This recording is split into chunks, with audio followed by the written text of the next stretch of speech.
Hey guys, it's nice to be in front of you again. I don't get to see all your smiling faces, but you get to see mine. So you're kind of stuck with me. I don't think I'll always have this webcam thing on, but anyway, I wanted to be able to smile and be in front of you guys at least a little bit today. I am gonna I'm gonna cover the second lesson of omnichannel. This course is, I think I said it last week in some of the notes, but this course is just extremely interesting because it is happening in front of your face, and it's happening, everywhere around you, and it's happening because of you guys. So not because of you guys, but with you guys on board. So as you, as you're shopping, I think. If you're online shopping, if you're offline shopping, more importantly, where you are online and offline shopping, pay attention and see, where the retailer really struggles. As you go through some of the guys that are going through interesting revolutions, you talk about a Sephora that's probably a pretty good example of a very good omni-channel. And then you've got places like Old Navy, really, really, really struggling with keeping online and bricks and mortar pricing in line. You've got guys like Eddie Bauer. I know I'm showing my age a little bit, but Eddie Bauer probably really going the other way. So very bricks and mortar. Probably going online because the investment is less and they can't manage both channels. Really struggling with some of those things. So some really interesting examples to get into and kind of look at, and we'll do more and more of that as we go. Omnichannel takes different routes. Staples this week opened a learning center and a business center on University Street. We'll keep an eye on that. That might be worthy of an excursion for us to head down and have a peek at them. So we'll have a look. The other retailer that's out there, Well.ca, is one you should look at as well. Well.ca was very much online and now is open bricks and mortar stores as well. So very interesting, divergent approaches to how everybody's going about it. I think some general comments around omnichannel. I didn't do this last week with a video, so I'm doing it here. One is, as we go through these exercises and look at omnichannel and how it's working, how it's not working, I'm going to be hard on retailers, but just remember that there's let's see if this works. I'm going to try and do some writing here on the whiteboard while I'm talking to you. But one is number one is there's no straightforward path.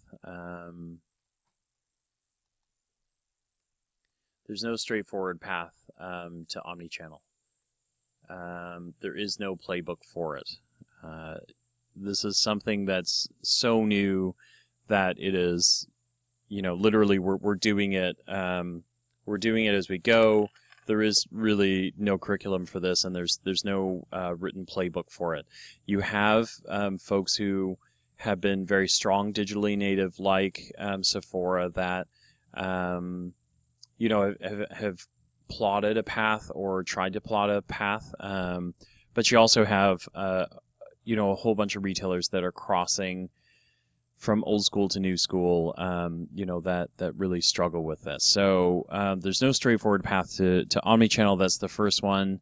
The second one, I would say, if I can get my mouse there, the second one, number two. Come on, number two. Why doesn't number... Oh, there we go. Sorry. Number two, there is omnichannel isn't just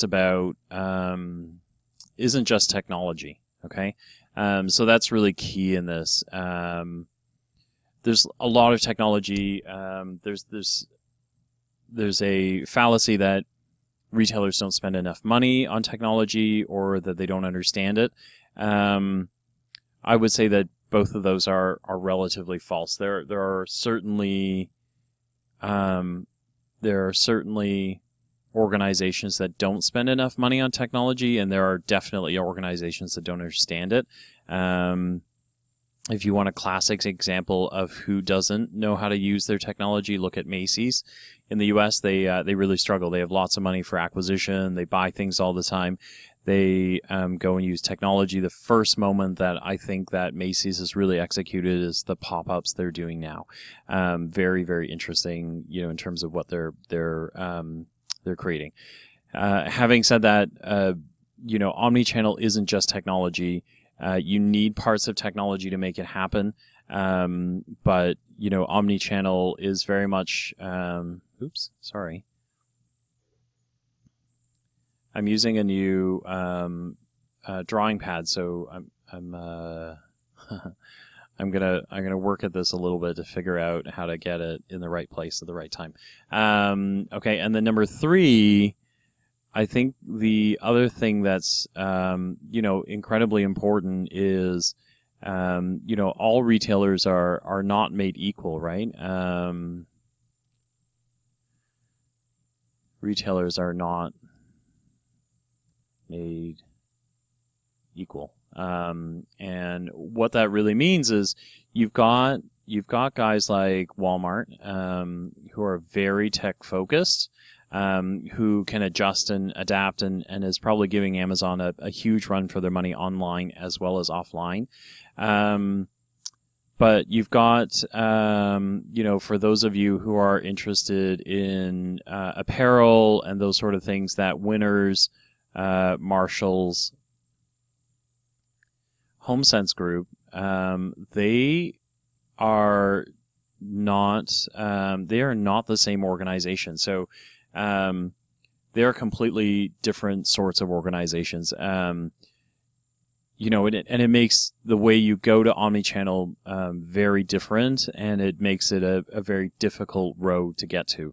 So Walmart, for those of you that know Walmart comes from technology, even though they've been around since the 50s. They were Walton's Five and Dime when they started. If you haven't read the Sam Walton book, you should. It is a great foundational read for retailing. But along the way, they picked up technology, and they have the largest, I think outside of Amazon now, but they have the largest intelligence database on sales. Their database is second only to the CIA. Or the American military infrastructure. So they keep a ton of data. They upload point of sale data, the kind of real-time data, and all of it has made them a technology-based or an insight-based organization. Having said that, Winners is exactly the opposite to that. So Winners still uses dot matrix printers. I'm just saying that. I'm not sure that you guys actually know what that is, but if you don't know what it is, look it up. It's a dot matrix printer. That's DOT matrix dot matrix, and these are the old printers that you see. Old movies where they're trying to print something and they hear the beep, beep, beep, beep, beep, beep, beep, and you see the printer head going like this. And when they pull it out, there's little dots down the side. That's a dot matrix printer. Winners is an old school operational facility where the buyers still have checkbooks. They still go, they still travel, they still cut checks for orders, and they don't. The insight they get is from those things where they can look at on-hand reports, which is the opposite to a Walmart where you can get on-hand reports by hour, by day, by the weather. You can get what sells with my item, which gives you shopping basket information, remarkably different organizations. And I guess where I'm going with that is how these guys go to omnichannel really depends on where their core strengths are. A Walmart to get online, their issues aren't, can I get a website up? Can I match pricing can I keep pricing consistent between my stores and my online. That is not their issues, right? Their issues were very logistic. They were worried about shipping. Walmart has done, a million things to try and figure out shipping, so that they can be competitive on shipping and, be there for the consumer at every take. Their issue is also that their average store size is 100,000 square feet. So how do you shift consumers online and take them out of 100,000 square feet and still make profit on 100,000 square feet? So those are Walmart issues. Like a Winners, Marshalls, HomeSense, our deals are one-off deals, right? You come to Winners and Marshalls and HomeSense to shop. How do I be online and get an online presence that makes any sense whatsoever, and still preserve that integrity of the shopping experience? And so, there's no solid answer. C number one, there's no straightforward answer to it. So, Walmart is closer to figuring out omnichannel than probably anybody.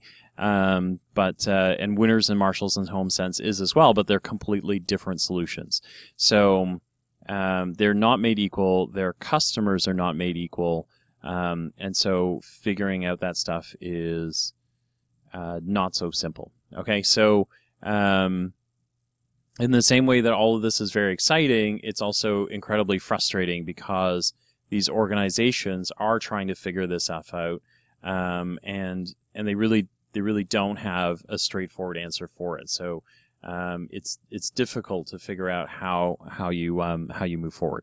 So as you go through this course, and as we go through all this stuff, think about that, because those things are these three things are going to come up everywhere. And it really is, a lot of times the criticism you'll see online is like, well, they really should just adopt this technology or whatever. Generally, it's not that. It's because the organization isn't structured for, doesn't know how to behave in an omnichannel environment. Now, having said all of that, today's class is on pricing and pricing range, and how to use that, how to use effective pricing and range strategies to manage success. So that is, see if I can rub all this stuff out. Yes, I can. Okay, so when I say pricing, pricing makes sense. It's the price that you sell products for. But there's a wrinkle to pricing as well, that we'll talk about as well. And then, range, range is really about product assortment. So range is we use it here in North America too, I guess, but it's probably more of a European term.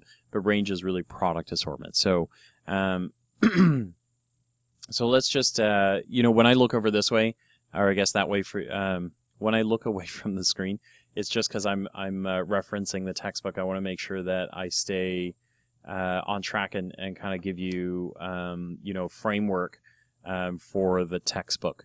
And so a couple of things, right? So as you move into, pricing and range, pricing has a couple of things to think about. So one is, when you think of pricing, I need not the eraser, I need a pencil. There we go. So when you think about pricing, one of the things that retailers have been able to do very, very well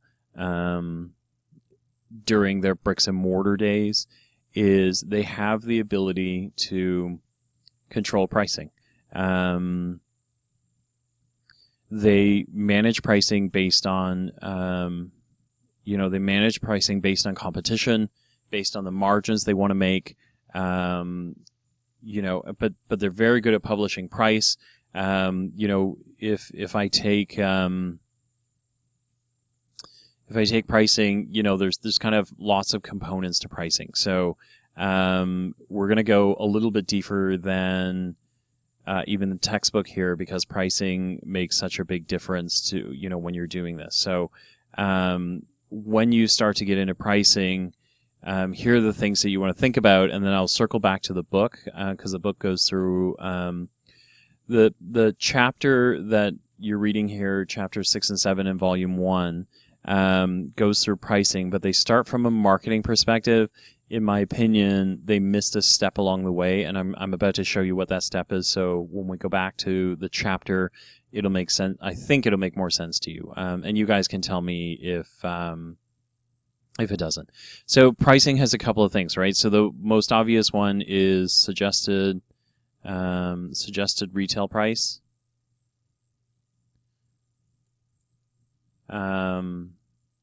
Which we sometimes call SRP, or MSRP, right? Which is manufacturer suggested retail price. Okay, so that's one component. That is the one that causes the most issue. This is the one that generates a lot of friction. Having said that, there is margin in pricing, which nobody ever sees, which is, what does the retailer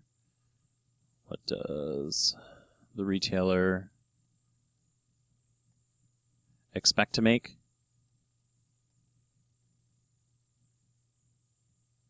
And then there's cost, and this is the manufacturer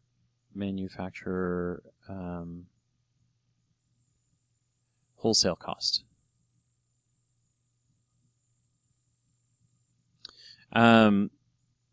Pricing is like a whole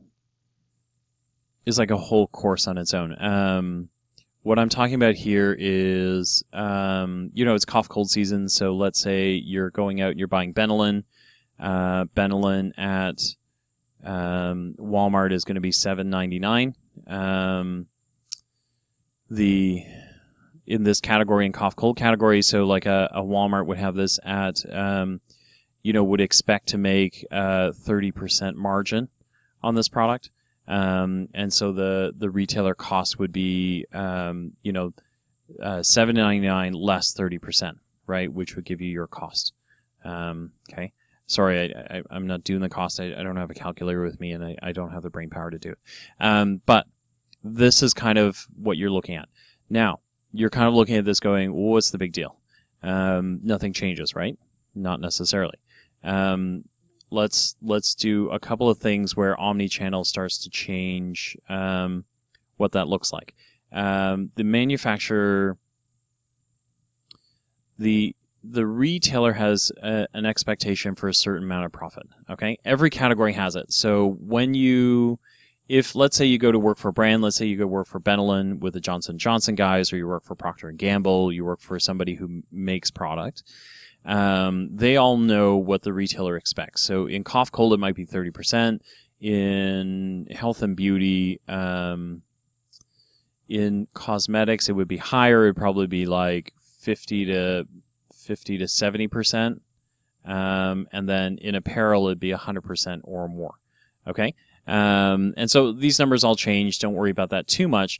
The one thing I would say to you is, if I'm Walmart, let's say, this number now becomes something different, because I am thinking about, what I'm worried about here now is shipping costs, which I didn't have to worry about before. So I have to worry about shipping costs. I have to worry about online threats. I have to worry about,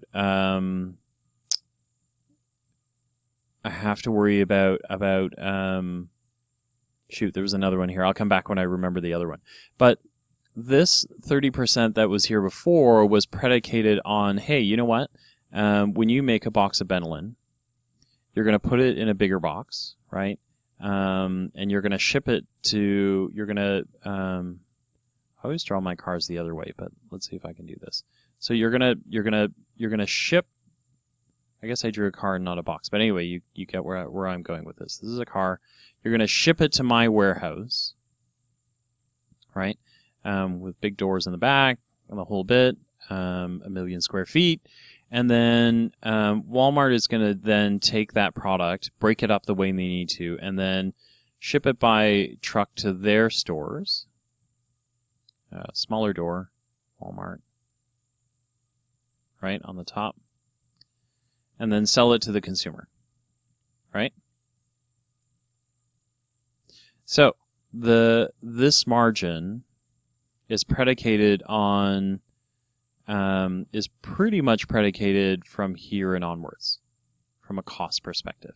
So what I'm worried about as a retailer is when you ship it to me, I pay for it. When I get it into my warehouse, I pay for it. When I store it in my warehouse, I pay for it. When I ship it to my own store, I pay for it. So when the consumer buys it, I want to make sure that the cost of all of this plus the cost of purchasing this, x plus y, equals the price that you're going to pay here, so that I make some money out of it, right? And so the problem is now costs change, right? But you don't know exactly how they change. So this model for Walmart hasn't changed, except that omni-channel means, and let's get another, now I'm getting comfortable. Let's see if I can add another color here.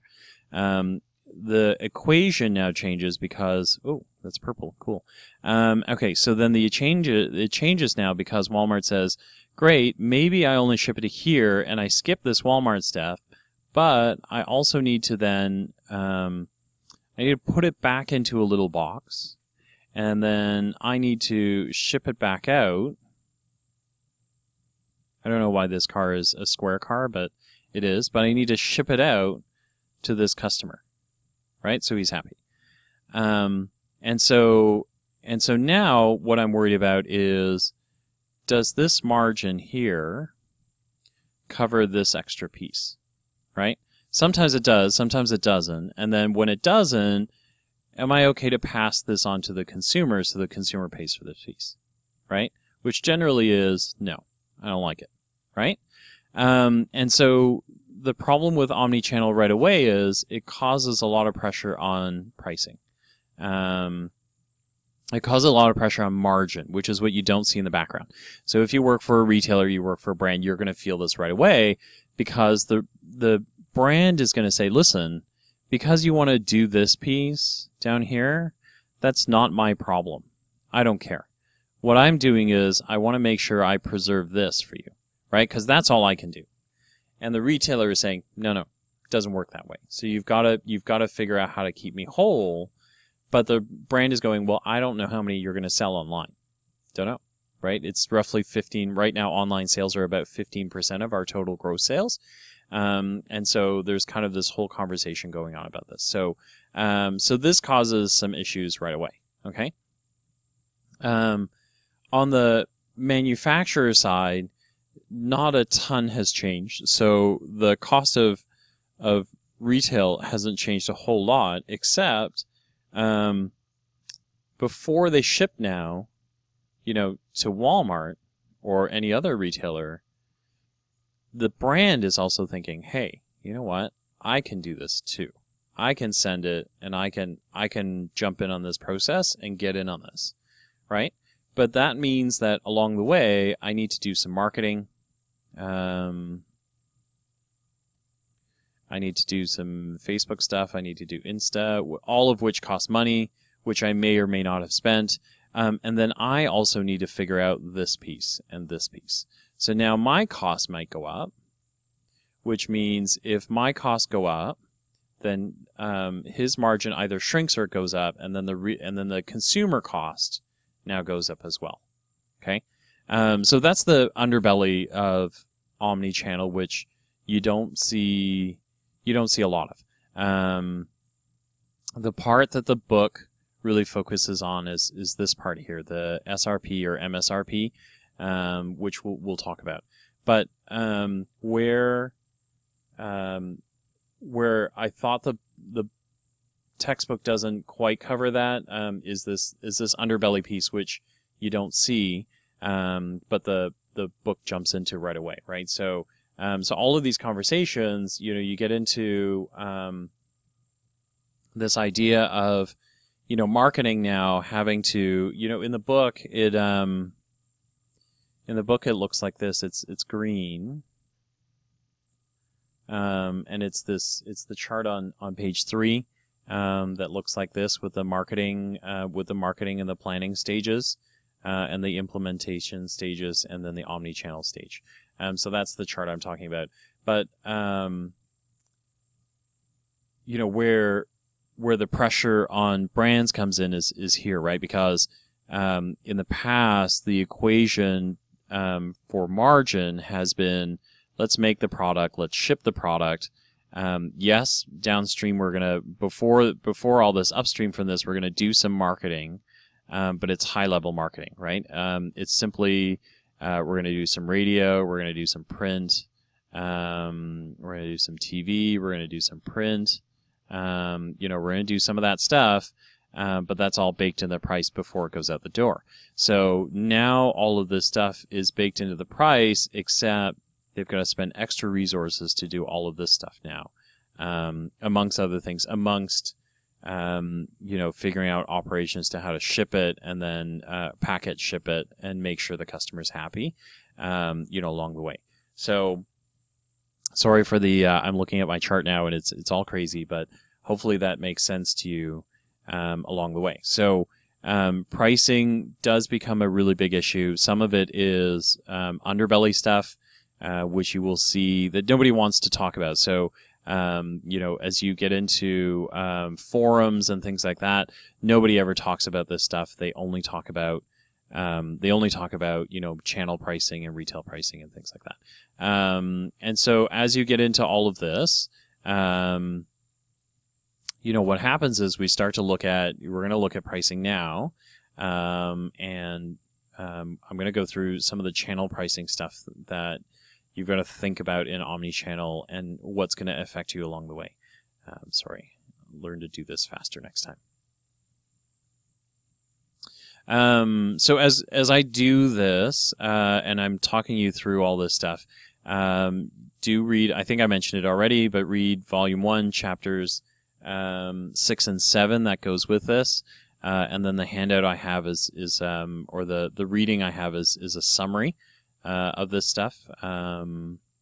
You'll see me use, so Shadi is the original person who wrote some of this stuff. Some of it I've already revised. The ones that I think are still valid I haven't revised, but we're later on in this class you'll see me revise a whole bunch of stuff as we go. Okay, so if I get into pricing, pricing is you've seen some of the stuff on margin and those sort of things and how that really affects the way business gets done. The principal concern for retailers that you see kind of in the foreground, so what you feel as a consumer and what the retailer really struggles with is when you get to retail pricing, it used to be that you controlled pricing because it was in store, right? And so in a way you would almost call it regional pricing, right? And that was as simple as, listen, you know what? I'm going to set the price for this, and even if the guy down the street has a different price from me, has a higher price or a lower price, it's largely unknown because you can't circulate it. So you can go to Walmart, and Walmart might be $7.99. Shoppers will be a little bit more expensive, or Loblaws will be a little bit more expensive, and Shoppers will be more expensive after that. But it really wasn't spread out because you could localize it and you could keep it in your bricks and mortar store. The problem with pricing today is pricing is global today. Right? So it's no longer a localized price because once it's in your store, store equals online. And then your problem becomes is, if you have that price, who else has that price? And how do you control who has that price? This is a real problem in particular for, it's a problem for retailers, right? So if you're Walmart, you're primarily worried about Amazon, right? But you're also worried about Dollar Store, right? These three go together, okay? And so the problem becomes is when you're looking at these guys, Walmart won't be beat on price. So if Amazon goes out at a certain price, Walmart will drive their price down to match. And dollar stores will do the same thing. And so, that equation I was telling you before about cost plus margin equals SRP. I did that wrong. I need that one. Silly me. Equals SRP. Now gets broken because margin becomes a real issue. That is a very funky pencil. Let's see if I can just get red. I really wanted to make that red.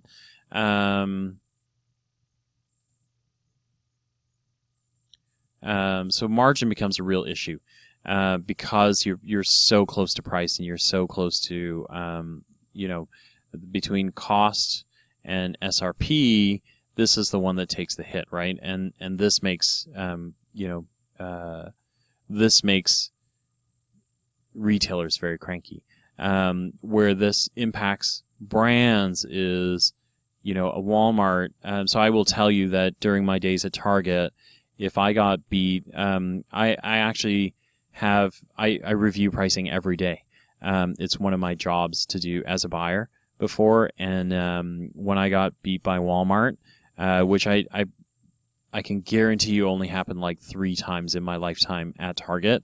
But when it did happen, it made me cranky. And I called the brands to put pressure on them to go and put pressure on Walmart to raise their prices.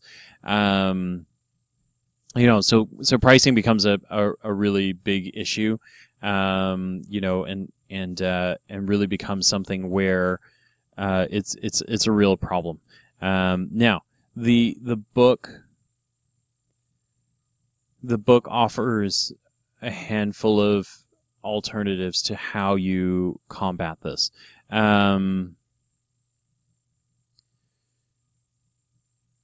The book is not wrong. So I can tell you that the way we used to do pricing is I don't know if you guys are familiar with these channels. So you've got grocery. You've got sorry, I need first. I'm going to erase that. Let's use a blue pen. Okay, so we had in classic channels. You've got a couple of things. You've got a channel named Grocery, which is pretty simple, right? So grocery is like Loblaws, Sobeys, etc., right? You've got Drug, which also is pretty simple. Shoppers, Rexall, London Drugs. Gets pretty skinny after that. If you're in Quebec, it's Jean Coutu and a couple of those ones. And then the last one is Mass, what we would call a mass merchant. So that's Walmart. There's not a lot of true mass merchants anymore. Sometimes you add Costco in here, but Costco's really a club. But Costco sometimes plays in this. I'll put club beside them. And that's about it. Like you could probably lump Canadian Tire in here too if you wanted to, Home Depot, those sort of guys. But so the way we would manage pricing before, what we would call regional pricing, but it would be national for Ontario, for Canada really, is I would say, hey, listen, so when I ran the Benelin desk, I would say, listen, like Walmart is mass and they get the lowest price in the market. So they will sell Benelin at $7.97. That is my manufacturer MSRP, my manufacturer suggested retail. And Walmart would go, yeah, I get it. You're going to give me 30% margin. That's the cost, $7.97. I'm good. I would then go to grocery and say, listen, you get some of these guys who go to mass, and it's really a routine visit. So you don't necessarily, you can't charge a premium for it because they might walk away. But if the price is compelling enough, they will come to you and buy it from you because it's convenient.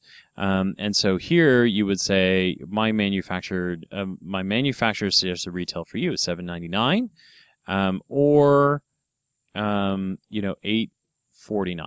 Okay, so you get a little bit more profit. And so usually what happens is the retailer says, by retailer I mean Loblaws, because there's not that many guys out there. They would go, okay, cool, I'll do it for $8.49. And then I would go to Shoppers Drug Mart and I would say, listen, it's cough cold season. If they're showing up at Shoppers Drug Mart, it means they are sick, they're vulnerable, they need medicine now. And so you should be in this range for at least $8.99 or $9.99 or $9.49. And so here shoppers go, yep, totally get you. I'm actually going to go at $9.99, if not higher. If you're in Yonge and Eglinton, he would charge more, so he would go to $10.99. That's a fact. So anyway, so this is how you used to manage price, right? You ever wonder why pricing is almost the same everywhere you go? It's consistent in grocery stores, it's consistent in drug. It's because the brands all helped to manage the pricing. We wouldn't dictate it. Pricing is still at the sole discretion of the retailer, but we would certainly make very strong suggestions and they would follow us. And so the channel-based pricing that the textbook is talking about at the bottom of page 4 is very similar to this. But the problem is now you can't necessarily follow this because you have Amazon, who now does whatever they want. Sorry, gotta make, so when Amazon goes, Amazon doesn't look at this. They don't look at these. They go, what are they doing? I can do $7.97. Why? Because I don't have, well, now they have Whole Foods, but before they didn't have Whole Foods. So they could say, hey, listen, I'm going to take another 5% off it. Why? Because I can't. I don't have infrastructure. And then that becomes the lowest price, which then makes Walmart go, what? I'm going to be the lowest price in the market. I'm going to go down, which makes Amazon go, what? No, I want to bring down my price. And you can see how this goes. And so, the strategic-based, channel-based pricing is very difficult because of this. You have to manage when you get into omni-channel. You are worried about this conversation happening all the time, and it happens a lot. And so you've got to worry about that stuff. The other way that you've seen people start to do this is they simply won't. They'll choose one, this one or this one, and they won't go to the other one, or they keep the assortment separate. So they'll say, if I have a range of 10 products, 1, 2, 3, 4, 10 products, Amazon's going to get half. Oops, sorry, this is half. Amazon's going to get this half, and these guys are going to get the other half. Where you've seen this happen in the past is Costco. Costco has special packs, right? And so the Costco pack is always bigger than everybody else. And so what's different strategically is to create a different value-based equation, which is what's down there as the second thing, a value-based pricing equation, that will allow you to be able to do something different. I'm just going to keep an eye on time. So we're 40 minutes in to me talking. So you've now spent 40 minutes listening to me. And then there's also reading in the book as well. But I will put out a separate video on Costco-based pricing, how you calculate slope and all that kind of stuff. It is remarkably interesting. But value-based pricing is a big deal. So to kind of just finish this off a little bit is if I were, let's stick with a Benelli example. So at $7.97, you get one 350 ml bottle of cough syrup. And so what I might do is I might say to Amazon, listen, I'm going to give you two 350 ml bottles, right? But you're going to charge, so, you know, you could charge 2 times $7.97, or I would say, why don't you charge, you know, $15, you know, $15 for 2. And so it puts you almost at the same value equation, but also allows me as the brand to say, hey, listen, Amazon, you don't have the same thing as Walmart, and Walmart, you don't have the same thing as Amazon. So therefore, or what you'll see out of Costco is I'd actually even change this. I'd go whatever the per liter, so if it's so 350 ml divided by 797, sorry, the other way, 797 divided by 350 ml, whatever that per ml works out to, I would make sure it's the same here, but then I would change this to like 1 liter.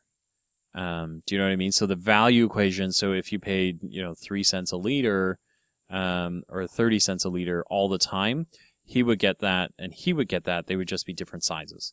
So then there, you know, that's how you do value-based equation, because that's how you keep retailers from fighting each other. Really, really interesting is the Costco idea. I'm going to call out a couple of you. I think, so Natalie, I know you go to Costco. I think Diego, you go to Costco as well. A handful of you.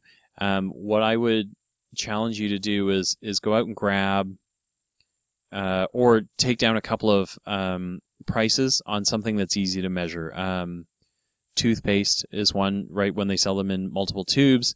Listerine is another great one, or toilet paper. And then see what the price is at Walmart for the exact same thing. So don't pick a Kirkland brand, pick a name brand, and then measure it out, and then see if they actually measure out in terms of you know, value per unit. You'll find that they're remarkably close, and if they're not, you'll find them off the shelf in one of those stores very shortly. Okay, so I wanted to explain that a little bit more.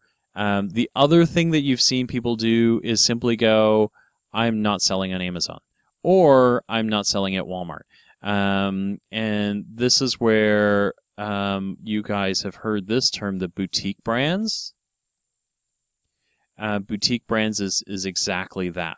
It's renaming for, I don't want to sell at the lowest price. I want to make it limited runs, and I want to make it exclusive. And so neither of these guys is going to get my stuff. I want to stay right off the radar, and I want to be able to sell it for the price I want to sell it for. Okay, so that's the other alternative for channel pricing, is to go boutique, not sell it to one of these guys, so that you can dictate your pricing. Hey guys, okay, so second part of this is about range, which is equal as interesting. I hope I haven't put you guys to sleep yet or not. It's I can't see you guys now, which I don't really love, but if I am putting you to sleep, pause me and then come back, or throw something virtually at me. Definitely ask me questions so I can answer them for you. A lot of this stuff is you can tell it's I don't know if you can tell, but it's exciting for me. I like this stuff. But for you guys, there's a lot here. So range is also called product assortment. You know, this is product assortment is like, for retail, it's like an ongoing discussion all the time.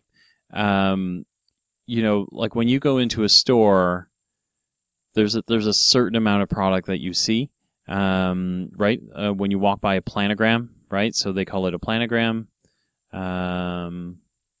You know, and that's you know, a block that's set up like this. I'll try and find you some flow charts that I have. You know, but planograms are set up in certain ways where they know there are going to be sections of the planogram, and then as a retailer, I always know what you're going to do. So there's always going to be a lead section. So, you know, if you're coming in this way, there's a lot of insight that goes into this. I think you might have done some of this when you did some of your I can't remember the appropriate term, but like the customer pathways or the decision paths that they make. But when the traffic comes into the aisle, you always have your number one brand lead because that is the beacon for the aisle. And so people, you know, the consumer sees this and they say, hey, you know what? Scope leads this aisle or Tide leads this aisle. And so I know this is the detergent aisle. I'm going to come in here. So you always have the number one there. You have the number two here. And then you have the third here, the fourth, and the fifth, right? The insight that goes into this aisle, every category knows how long they spend. You know, in something like cosmetics, they spend I think it's still 2.5 minutes in this section. And these two will garner the most attention, right? In these aisles, there's a complexity, right? There's kind of like the bullseye area that the consumer shops through, and so you want your leading items in here. And then as you get into, like, cosmetics is really complicated. It's not this simple. It's like, you know, number one is here, like 1 is here, 2 is there, 3 might be here, 4 might be up there. You know, it gets super, super complicated because of the vastness of the category. And so, you know, kind of layout ultimately looks something like this. If you guys are curious about this, shoot me a note and I can put up a video on planograms. Literally, again, could talk about this all day. Now, the issue becomes is when you start doing this is there's a limitation to how many physical products you can put on a shelf. Our retailers in North America are at the limit. So depending on the category, if you're cosmetics, you're somewhere in the range of 1,200 products. You know, depending on size and shape and all that kind of stuff. But what you're really looking at is all of these planograms are set up in footages of 4 feet. So you're looking at like, you know, a big section being 32 feet or 28 feet, 24 and so forth. Smallest section that you usually get is something like 12 feet or maybe 8. Okay. But, and so you can almost do the math where you go, listen, like if it's a 28 foot section and it's a 6 foot shelf, I'm sorry it's all in imperial, but I'm usually a metric guy, but this industry is done in imperial, and so I don't actually know what the metrics are. But 28 feet by 6 feet equals X number of products, right?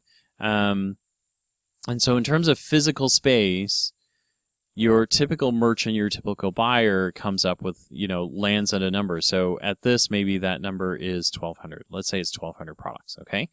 So now what you're doing is you're going, well, I only have 1,200 products. Like, I only have room for this. If I apply the 80-20 rule, so the 80-20 rule is 80% of your sales are done on 20% of your products. I have a ranking of products that I cannot break, you know, and that'll have, like, if we stick with cosmetics, especially mass cosmetics, you're looking at, you know, CoverGirl making up a good portion of this. CoverGirl, Revlon, Maybelline. I'm sure I've missed somebody in there, but you know, let's say so these three brands would take up, out of that 1,200 SKUs, they might take up 600 already. And so it leaves you actually not that much space to go out and do discretionary things, right? Like, there are probably actually in cosmetics, there's really like 5 more brands that you have to have on shelf, each in a different section. And so the problem for bricks and mortar is product assortment becomes limited. And it's already there, right? And so you'll see, if you go to Shoppers Drug Mart and look around, the number of new products on shelf is very small. because they just can't take the chance and they can't rotate them in and out fast enough.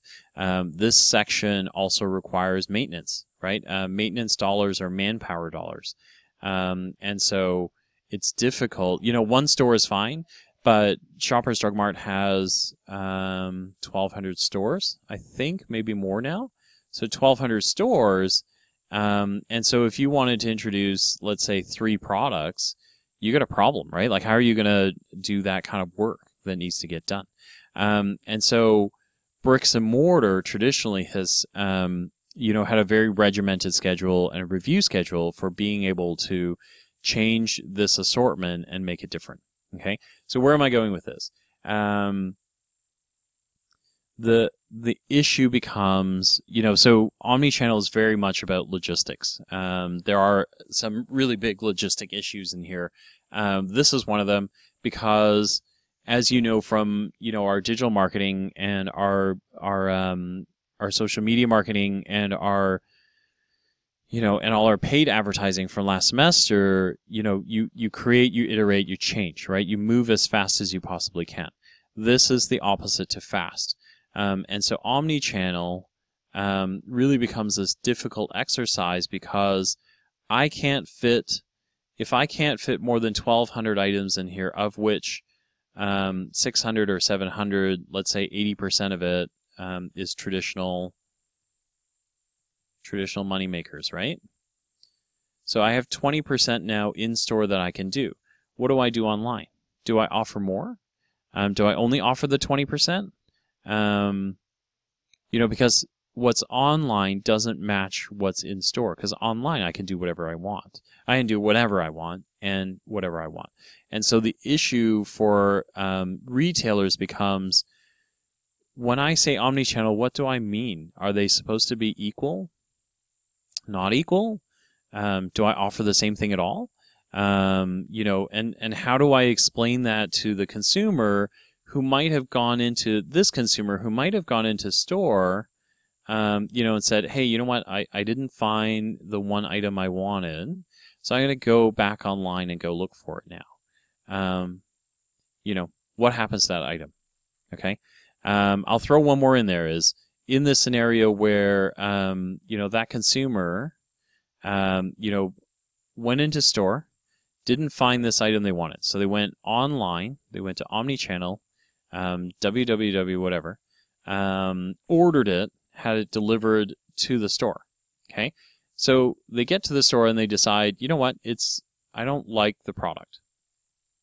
I know I ordered it. I don't like it. Could I return it? Sure. No problem, right? The store says, yeah, no problem. Leave it here. The store now has a problem because it has this one package that doesn't fit on this shelf, but the warehouse is going to say, you know what? I don't want it back because it's one item. So if you send it back to me, I got to figure out how to restock it and do all that stuff. So I don't want it back. So now what does the store do with this one item? That doesn't go anywhere. And that's part of range as well, that you're going to run into, because it really becomes a thing where logistics is a real problem for the way things are done. Now all of a sudden in your back room you might have 100, maybe 200 of these unwanted items, and then your store space, if you look at this from a topical standpoint, maybe you had warehouse space like this before, right? That's all, that's for regular product. But now this is going to go into that warehouse space, which means at some point you're going to have to push this forward, or you're going to have to figure out where the heck it goes. It's got to go, this is a door. It's got to go out the door, right? Okay. So that's the other part of range from a bricks and mortar perspective that makes it super, super complicated. So we get into things like endless aisle now, which is what a retailer really wants to do, because they want to be able to offer anything they want, but not have to carry it, right? Because if you offer whatever you want, but it's not in this planogram, you don't have to worry about investing in product, right? Like a single product here, if I put concealer on the shelf, it's not one product. It's actually like 6 products, whatever fits on the shelf, right? And so I've got to be able to order that to make it fit. Okay. So now, one product really becomes now if I want 6 of them, I'm investing in inventory. I've got cash flow issues. So endless aisle becomes something you want, but there are some problems with that too. So hang on a second. I'm going to pause this, wipe this board, and I'll be right back.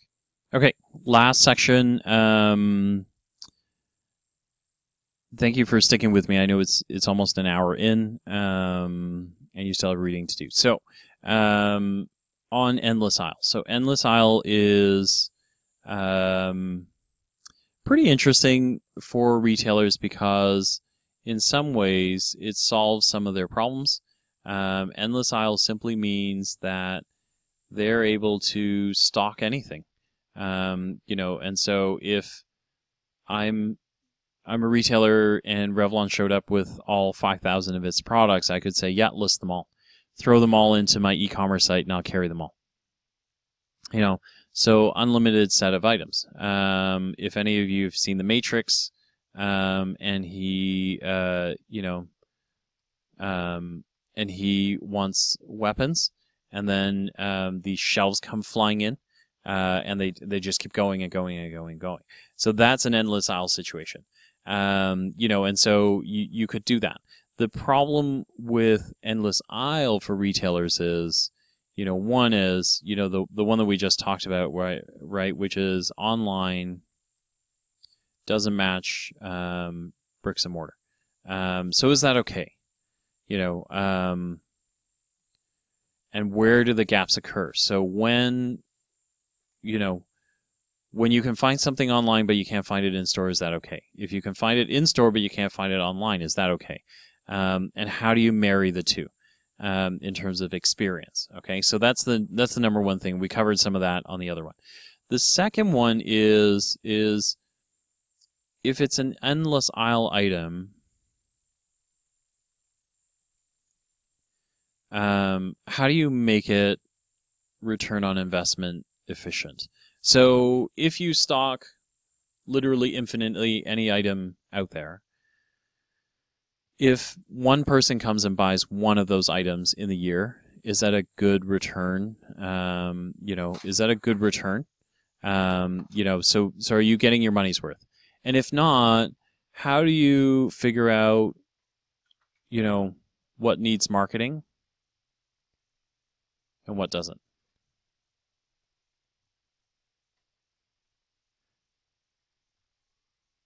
So that's so that's part of the issue of endless aisle is how do you then figure out what's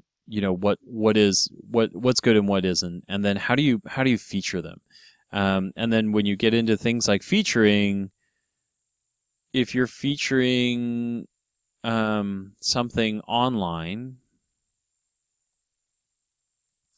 but it's not in store,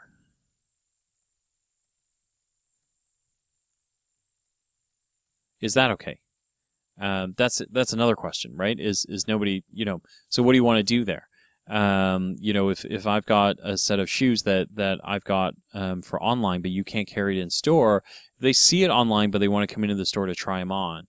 What do you do now? So omnichannel presents different logistical problems, for these folks, because they're trying to figure out how to make the best experience possible for consumers. The third one is quite simply the way, what's the difference between, sorry, I want to erase that. What's the difference between an endless aisle and a marketplace?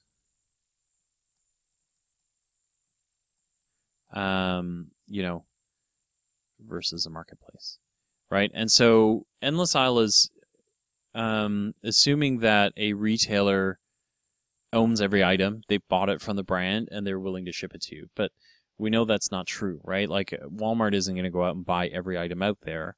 When you order from their endless aisle, they're going to go to the the brand and say, hey, ship me that item, or ship it directly to the consumer, and I'll, you can bill me for it, and I'll settle with you.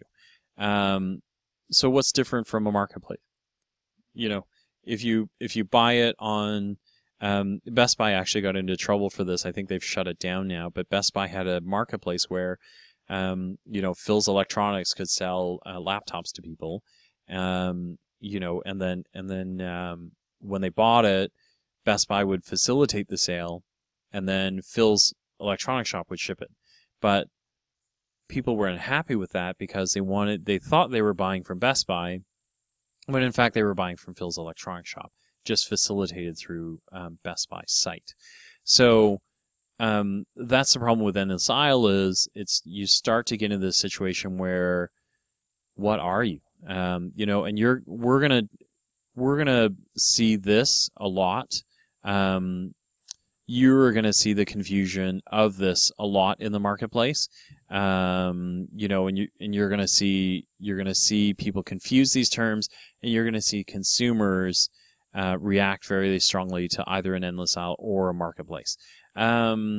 So these are some of the challenges that you have in omnichannel. I don't know if I've given you more answers or more questions here, but there are I guess there are probably more questions than answers on all of this stuff. And again, you can see why the comments I made at the beginning of, there's no straightforward path and there's no straight answer, because every retailer has to behave in a certain way that speaks to who they are, which dictates different ways about going about this. All right, so we're at an hour 40, so I'm going to stop here. Hopefully this has helped you out. Definitely do the reading, chapter 6 and 7, and then the little bit that I've left in eCentennial, and then I'll be back next week with more. All right, thanks, and I will see you guys later. Bye.